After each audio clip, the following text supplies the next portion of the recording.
নমস্কার বন্ধুরা, পিকেএম লার্নিং চ্যানেলে তোমাদের সবাইকে স্বাগত জানাই। আজ আমি 11-র সঙ্গে 2 অঙ্ক বিশিষ্ট সংখ্যার গুণ করার নিয়ম, দেখো কত তাড়াতাড়ির মধ্যে গুণ করার নিয়মটি শেখাবো। কত তাড়াতাড়ির মধ্যে মুখে হবে। আমরা কি করি সাধারণত, আমরা 11 ইন্টু 21 এরকমভাবেই আমরা গুণটি করি, কিন্তু এরকমভাবে না গুণ করে আমি কত তাড়াতাড়ির মধ্যে দেখো একটি মুখে গুণ করার একটি নিয়ম দেখিয়ে দিচ্ছি। দেখো 21, 11 ইন্টু 21 আছে।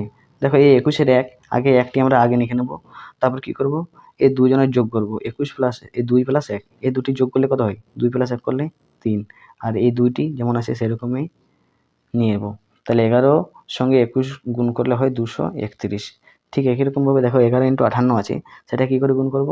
কি বললাম, প্রথমে এই 8টি আমরা আগে লিখে নিলাম। তারপরে কি করব, এই দুটির যোগ, 5 আর 8-এর যোগ, 5 আর 8-এর যোগ করলে কত হয়? 8 5 13, 13-র 3 হাতে 1 থাকলো, এই হাতে 1টি থাকলো। তারপরে কি করব, এই যে 5টি আছে, এই 5টি কি করব, এই হাতের 1টির সঙ্গে যোগ করে দেবো। 5 আর হাতের 1টা নিয়ে 6, তাহলে 11 ইন্টু 58 কত হয়? 638। বুঝতে পেরেছো সবাই? দেখো আমি আরেকটি বলছি, একটা র্যান্ডামলি নিচ্ছি নিজের মতো করে। নিজের মতো করে নিচ্ছি একটা। দেখো 11 ইন্টু নিলাম আমি 98, 98। 11-র সঙ্গে 98 গুণ করলে কি হয়? কি বললাম, প্রথমে এই 8 নিয়ে নেবো আগে। তারপর কি করবো, এই দুটির যোগ করলে কত হয়? 8 9 17, 17 7 হাতে 1, হাতে 1টি রইল। তারপরে কি করব, এই যে 9, এই 9-এর সঙ্গে হাতের 1টি যোগ করে দেবো। 9 একে 10, 11 আর 98 গুণ করলে হয় 1078। তোমরা দেখে নিও, এটা ক্যালকুলেটরে চেক করে দেখে নিও, ঠিক আছে?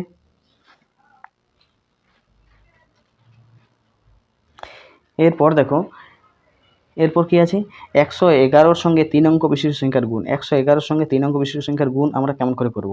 দেখো একটি সংখ্যা নিচ্ছি, 111 ইন্টু নিলাম আমি 342, এই সংখ্যাটা নিলাম।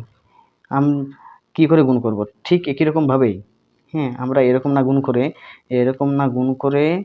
এরকমভাবে গুণ করি। তো এরকমভাবে না গুণ করে আমরা, দেখো আমি যেরকমভাবে মুখোমুখি করলাম সেরকমভাবেই ওই নিয়মটি আরেকবার বলছি।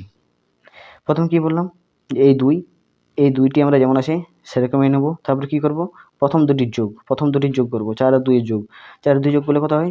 6। তারপরে কি করব, তারপরের এই তিনটে সংখ্যার যোগ, 4 2 4 3, এই তিনটে সংখ্যার যোগ করলে কত হয়? 4 3 7 আর 2 9, ঠিক আছে? 9 হলো। তারপর কি করব, শেষের দুটির যোগ করলে 4 আর 3 7, হ্যাঁ। তারপরে 3টি যেমন আসে এই 3টি লিখে নেব। তাহলে 11 ইন্টু 342 করলে হয় এইটি।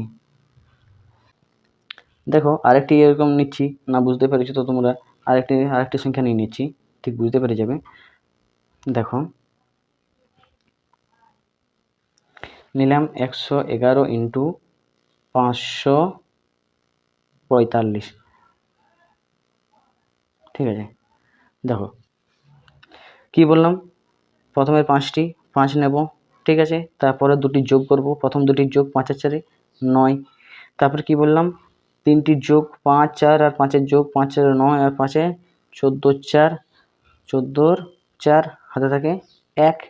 তারপর কি বললাম, শেষের দুটির যোগ, 4 আর 5-এর যোগ, 4 আর 5 9, হাতের একটা নিয়ে 10-এর 0 আবার হাতে 1, ঠিক আছে? তারপরে কি করব, এই 5 আছে, এই 5টির সঙ্গে হাতের একটি যোগ করলে কত হয়? 5 আর 6।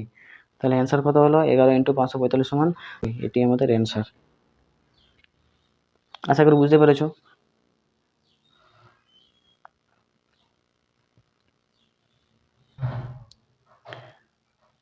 দেখো আরেকটি উদাহরণ নিয়ে আসছি, 11-র সঙ্গে আরেকটি লিখছি, তোমাদের আরও বুঝতে সুবিধা হয়ে যাবে।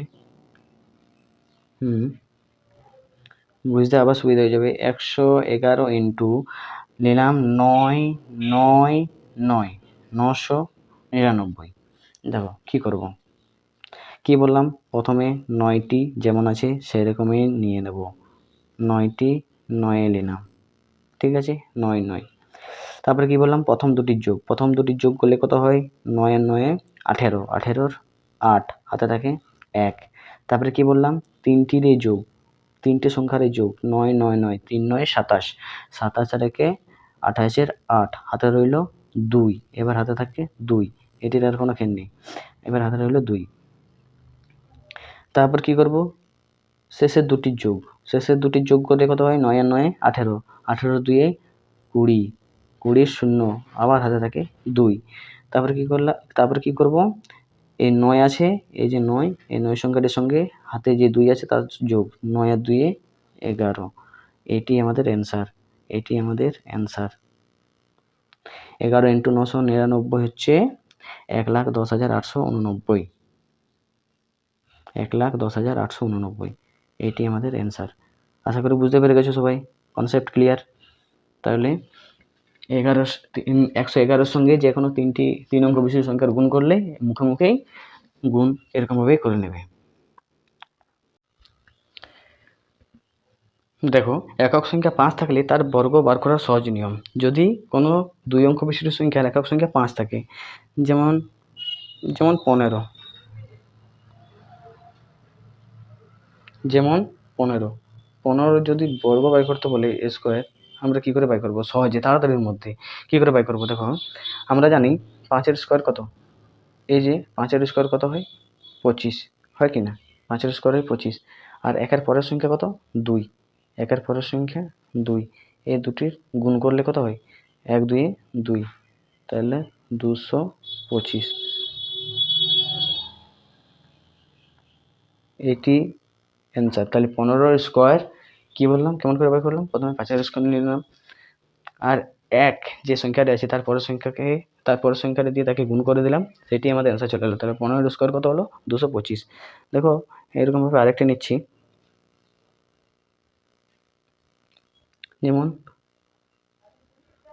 নিলাম 25-এর স্কোয়ার, 25 স্কোয়ার বার করবো কেমন করে, কি বললাম, প্রথমে কি করব, এই যে 5-এর স্কোয়ারটি আছে তার 5-এর স্কোয়ার কত হয়, 5-এর স্কোয়ার করলে হয় 25, 5-এর স্কোয়ার করলে হয় 25। তারপরে 2-এর পরের সংখ্যা কত, 3, এই দুটির গুণ করলে কত হয়, 3 2 6, তাহলে কি অ্যান্সার হলো, 625, এটি আমাদের অ্যান্সার। তাহলে 25 স্কোয়ার কত, 625। দেখো, আরেকটি নিচ্ছি, না বুঝতে পারলে আরেকটা নিচ্ছি, যেমন নিলাম আমি 45 স্কোয়ার, 45 স্কোয়ার করলে কত হয়। দেখো, আমি কি বললাম, প্রথমে কি বললাম, এই যে 5-এর স্কোয়ার আগে করব, 5-এর স্কোয়ার কত হয়, 25, তারপর কত, 4-এর পরের সঙ্গে কত, 5, এই দুটির গুণ করে দেবো, 4 5 20, তাহলে 45 স্কোয়ার কত হলো, 2025, এটি আমাদের অ্যান্সার। ঠিক আছে, আশা করি বুঝতে পেরেছো।